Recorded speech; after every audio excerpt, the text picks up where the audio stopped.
I was out for my friend's birthday party, and the night had been a whirlwind of laughter, music, and drinks. As the clock struck 2 a.m., I decided it was time to head home. I was more than a little tipsy, but I convinced myself I could make it back in my trusty Toyota Camry 2008. The winding road seemed endless, and the darkness outside only added to the sense of isolation. My eyelids drooped, and the alcohol coursing through my veins blurred my judgment.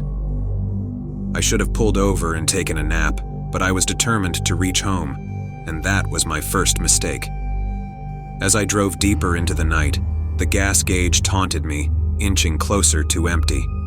Panic gripped me as I scanned the surroundings for a gas station, but all I saw were ominous, shadowy woods that stretched into the inky darkness.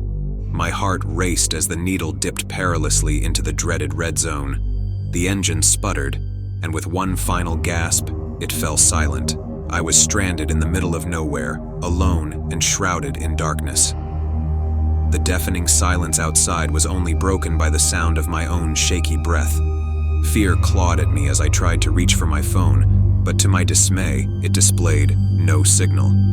My surroundings felt eerie, and I locked the car doors, huddling in the driver's seat for safety. I was alone, isolated, and absolutely terrified. Hours passed, and I was caught in a perpetual state of dread. Every rustle of leaves, every distant hoot of an owl sent shivers down my spine. I watched the woods just beyond the road with a gnawing sense of unease. Something wasn't right, and I could feel it in the air.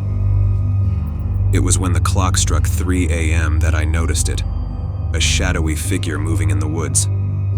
I watched in paralyzed horror as it drew closer, taking slow and deliberate steps towards my car. My heart raced as fear began to strangle me. The figure approached, its face shrouded in darkness, and I could see nothing but two cold, unrelenting eyes. I tried to start the car, but it refused to respond, and that's when the sinister voice, chilling and low, pierced the air. "Come out." The voice sent a shiver down my spine, and I knew I had to flee. I flung open the car door and sprinted into the darkness, my feet stumbling over uneven ground, heart pounding louder than my footsteps.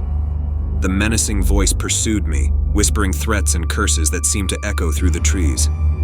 I was in a state of drunken panic, and I knew I had to put distance between me and my pursuer.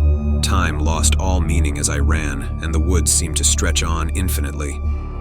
The sinister whispers grew louder, and it was clear that my pursuer was closing in. My breaths came in ragged gasps, and I could feel my strength waning. It was only a matter of time before he caught up with me. Just when I felt I couldn't go on any longer, I stumbled into a clearing.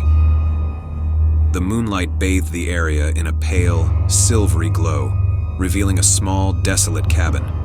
Without thinking, I dashed inside, barricading the door with a nearby table. Trapped in the eerie cabin, I listened to the sinister voice as it continued its menacing whispers, taunting me from outside. I dared not make a sound, for fear that it would give away my location. Exhaustion eventually overcame me, and I drifted into a restless sleep. The night was filled with haunting dreams of the sinister figure and his malevolent whispers. I awoke with a start as the dawn's light filtered through the cabin's windows. The sinister presence seemed to have retreated, and it was finally safe to leave. I made my way back to the road, my body battered and bruised, and hitched a ride to where I had left my Toyota Camry. The sun had risen, and the world seemed strangely ordinary, as if the horrors of the night had been nothing more than a nightmare. But as I approached the spot where I had run out of gas, my heart sank. My car was gone. There was no trace of it. I couldn't fathom how it had disappeared in the few hours I had been away. To this day, I have no answers. My car, along with the terrors of that night, remains a mystery. I never saw the sinister figure again, and I have no clue who could have taken my car, especially when it had run out of gas. The events of that night continue to haunt me, a chilling reminder that some mysteries are never meant to be solved, and some horrors are best left in the shadows.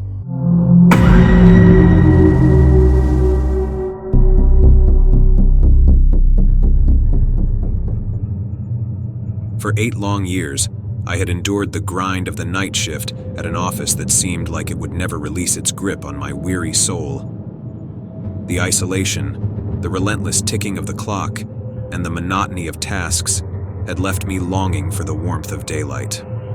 But it was on one frigid, snowy night that I would experience something that would forever change my perspective on the darkness. I had just wrapped up my late-night shift and was making my way home. The snow fell steadily, coating the world in a thick white blanket. The roads were icy, and the chill in the air was bone-deep. I shivered as I turned the key in the ignition, my old car sputtering to life, and set off into the darkness. The drive was a test of patience as the road glistened with an undisturbed layer of snow. I crept along cautiously, my tires barely gripping the slippery surface. The only sound was the soft hum of the engine and the distant howling of the wind. Miles passed, and the isolation of the deserted road was overwhelming. The only source of comfort was the faint glow of the car's headlights, which painted a narrow path ahead. But the emptiness that enveloped me seemed to swallow the light, leaving me with a sense of vulnerability. As I drove, the exhaustion began to weigh heavily on me. My eyelids drooped, and I fought to keep my focus on the road. It was then that I encountered a hidden hump, a cruel surprise in the form of an unseen obstacle. My car lurched as it hit the unseen hump, and I winced as I heard the telltale scrape of metal. My heart sank. I pulled over, stepping out into the freezing night to assess the damage. It was clear that my gas tank had been compromised, and the acrid smell of gasoline confirmed my fears. Panic welled up within me as I watched the fuel gauge plummet from almost full to zero. My gas was leaking, and I had no choice but to turn off the engine to prevent further loss. I was stranded in the middle of nowhere, alone in the snowy darkness, with no gas to get me home. My eyes darted around, searching for the source of this misfortune. It didn't take long to discover a cluster of large, nail-like objects strewn across the road. Someone had intentionally scattered them, creating a death trap for unsuspecting travelers. The pieces of the puzzle came together in my mind, and the implications sent a shiver down my spine. Someone had deliberately targeted me, seeking to strand me in this frozen wasteland. With the realization that I was not alone on this desolate road, paranoia clawed at me. I returned to my car, locked the doors, and huddled inside. The icy fingers of fear gripped me, and I prayed that help would arrive soon. Time crept by, and every passing minute seemed to stretch into an eternity. The world outside was an impenetrable wall of white, and the silence was deafening. I was acutely aware of the vulnerability of my situation, with my car as my only shelter. Then it happened. Out of the white void, a figure emerged. It was a man, but his appearance was anything but ordinary. He was dressed in a tattered, blood-stained clown costume with a grotesque mask that seemed to leer at me. Panic surged through me, and I fumbled for my phone, desperate to call for help. But as I reached for it, the man lunged at my car, his gloved hands clawing at the handle.